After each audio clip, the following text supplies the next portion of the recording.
pediatric diarrhea in Yemen. So exclusive breastfeeding, which is the practice of giving an infant only vitamins, minerals, and breast milk for the first 6 months of life, is a cost-effective way of reducing the risk of developing certain diseases such as pediatric diarrhea. According to Turin and Oshawa 2015, exclusive breastfeeding helps because it is a food source that has not been contaminated by exterior pathogens and contains immunoregulatory and antimicrobial agents. Reducing diarrhea risk by any means possible is extremely important because it is the second leading cause of child mortality worldwide and, according to the Rota Council 2022, can have lasting effects on the infants who survive the illness. Furthermore, exclusive breastfeeding prevalence and diarrhea prevalence, incidence, and mortality, as well as the factors influencing them, have been found to vary widely from country to country and from province to province within countries. These variations can be seen on the map I have up here, where each color represents a different diarrhea prevalence percentage or exclusive breastfeeding prevalence percentage. All of this information combined indicates that the exact percentage of diarrhea risk reduction provided by exclusive breastfeeding varies from one province to another. However, few of these important percentages have been calculated. Indeed, the most significant research that has come close to calculating these percentages has resulted in a tool supported by Alive and Thrive that, according to Walters et al. 2015, can calculate the percentage of diarrhea risk reduction provided by exclusive breastfeeding for each country around the globe. However, it cannot do this for each province within a country. That is what I tried to do for one country with my research question: by what percentage does exclusive breastfeeding in the first 6 months of life reduce the risk of developing infantile diarrhea in each province of Yemen? Yemen was relevant to study because it had a high diarrhea prevalence, incidence, and mortality, low exclusive breastfeeding prevalence, and limited resources to deal with the disease.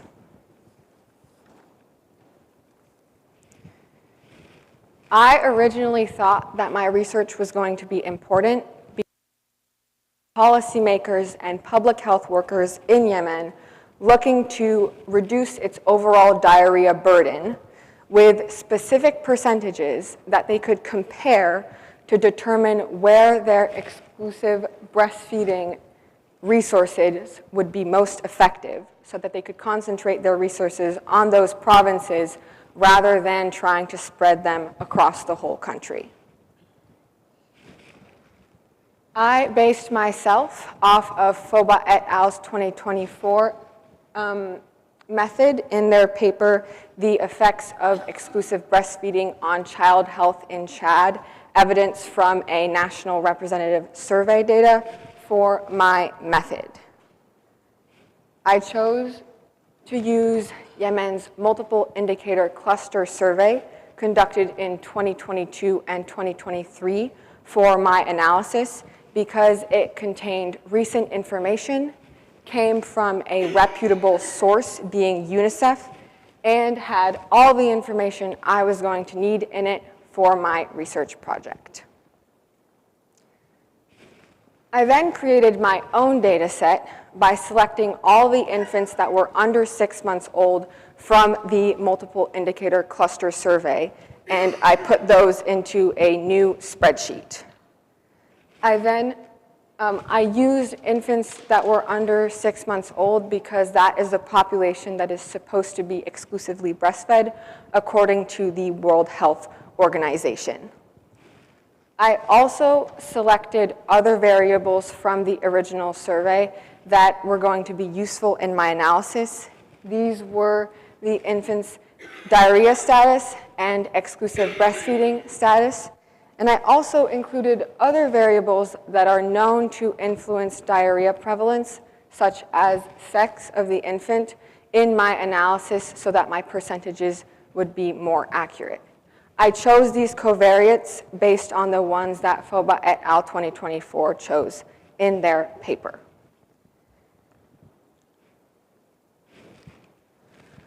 The percentages that were going to answer my research question were calculated through logistic regression, where the dependent variable was diarrhea prevalence, and the independent variables were exclusive breastfeeding and the other covariates.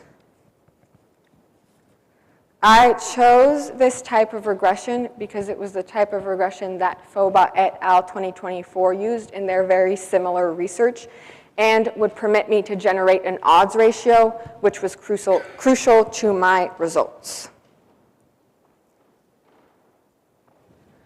I collected some preliminary results before performing my provincial logistical regressions. I generated tables outlining the socio-demographic characteristics of the infants and mothers living in each province of Yemen, as well as Yemen as a whole. Here are examples of two tables I created. On the far side is the one for Yemen as a whole, and on the near side is one for the province of Ib. As you can see, these tables give me information on, for example, the sex of the child or the mother's education level. After collecting these results, I performed provincial logistical regression and was extremely surprised by the results that were generated. Of the 22 provinces in Yemen, only 3 demonstrated significance between exclusive breastfeeding and diarrhea. So here are the results for these 3 provinces. In Hijaz, exclusive breastfeeding reduced the risk of infantile diarrhea by 77%, in Al-Daweh by 76%, and in Amran by 74%. I then conducted other statistical analyses to try to explain my unexpected findings.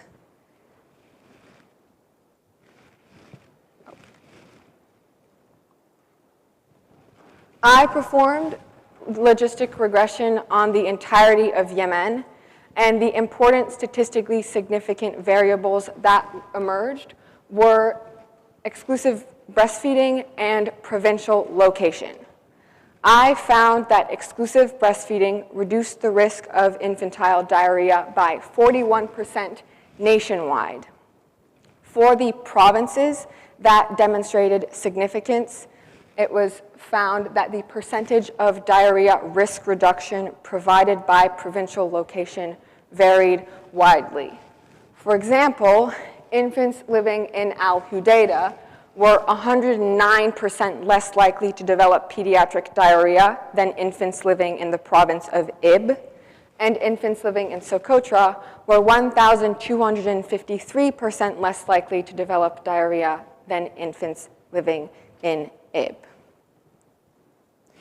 Also, when performing simple correlation analysis between exclusive breastfeeding and diarrhea, it was found that for some provinces whose logistical regression demonstrated no significance between exclusive breastfeeding and diarrhea, the simple correlation analysis, on the other hand, demonstrated significance. As stated earlier, the results obtained were unexpected. I thought that I was going to get significance between diarrhea and exclusive breastfeeding and the other covariates and diarrhea for each logistical regression. However, this was not the case. So I turned towards my other statistical analyses to try to explain my unexpected findings. 2 observations lead me to believe that I may have incorrectly identified the variables to put in each provincial logistical regression. First, I chose the covariates that FOBA et al. 2024 chose in their paper for my covariates. However, the sociodemographic characteristics of the country that FOBA et al. Studied, which was Chad, were very different from the sociodemographic characteristics of each province in Yemen. Secondly, the odds ratios generated from Yemen's logistical regression lead me to believe that the percentage of diarrhea risk reduction provided by provincial location varies considerably, being from 109% to 1,253%. However, little to no significance was found between the covariates used in the provincial logistical regressions. This means that the variables I chose in my provincial logistical regressions do not explain the sizable difference in percentages from Yemen's logistical regression. And as Rayner et al. 2020 illustrates in their paper, Mapping Geographical Inequalities in Childhood Diarrheal Morbidity and Mortality in Low-Income and Middle-Income Countries, there were a host of other variables that are known to influence pediatric diarrhea prevalence that I could have chosen from for my analysis.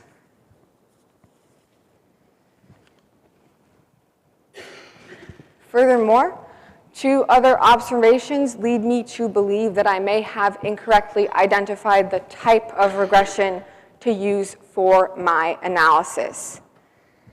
First, the fact that simple correlation between exclusive breastfeeding and pediatric diarrhea demonstrated significance for some provinces where their related logistical regression demonstrated no significance leads me to believe that the logistical regression failed to identify important links between variables. Second, when the provincial logistical regressions were significant, the associated percentage of diarrhea risk reduction provided by exclusive breastfeeding was way higher than Yemen's, being at 77%, 76%, and 74%, compared to 41% nationwide. This leads me to believe that the logistical regressions, the provincial logistical regressions, may have only identified significance between exclusive breastfeeding and diarrhea when these links were extreme. Important limitations affected the accuracy of my results. It was assumed that the best type of regression to use was logistical regression because that was the one that FOBA et al. 2024 used in their very similar research. However, by using this type of regression, assumptions were made on the nature of the data set that were not checked for. This means that the accuracy of the percentages generated, might not be accurate. Also, specific research was not done on each province to identify the best variables to use for each province respectively. Given that Rayner et al. 2020, Bhattacharjee et al. 2021, and FOBA et al. 2024 all indicate that variables influencing exclusive breastfeeding and diarrhea in each province vary significantly, researching each province would have been an important step in my project.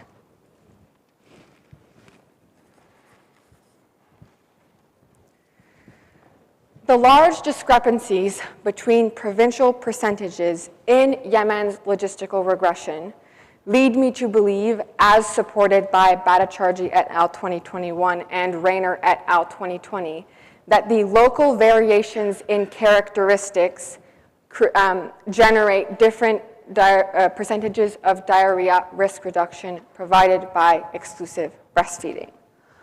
Also, although the percentages calculated in the provincial logistical regressions may not be entirely accurate, it is probably important for policymakers and public health workers in Yemen to concentrate some of their exclusive breastfeeding resources on the 3 provinces that demonstrated significance, being Hijaz, Al-Dawleh, and Amran, because of their extremely high percentages.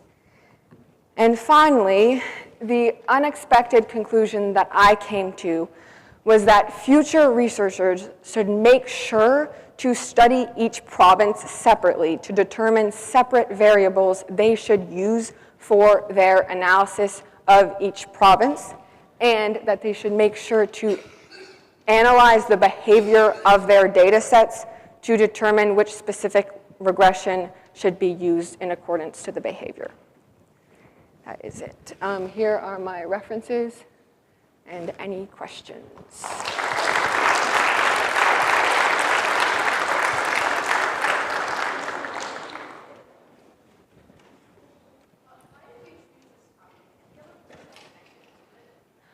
I chose it because Hibbert showed me a paper on the effect of calcium and iron on people living in underdeveloped countries, and I was fascinated by how such a small thing as calcium can have such a big impact on iron and iron deficiency and the people who have it. And I really wanted to look into a disease that impacted a lot of people that could be solved without like big technological advancements such as breast milk and diarrhea. Given what you found about statistical research and health, do you have any cautions or guidance for those of us who might be looking at other health statistics and how to view them and incorporate them into our lives, and what kind of cautions to take when you're doing national health percentages?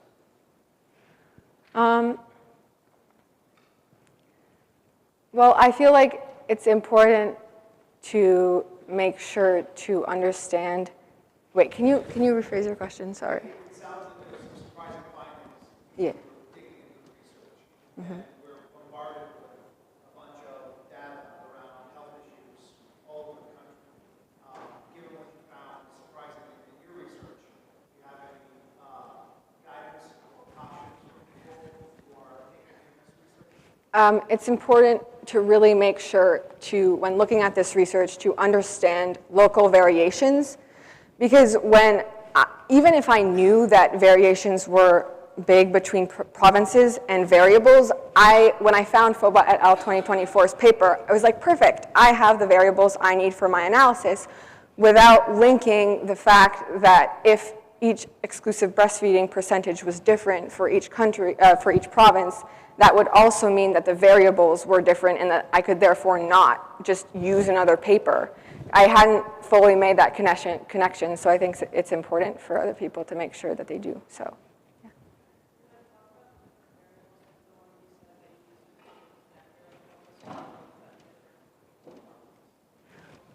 So I didn't look at the ones that differed between provinces.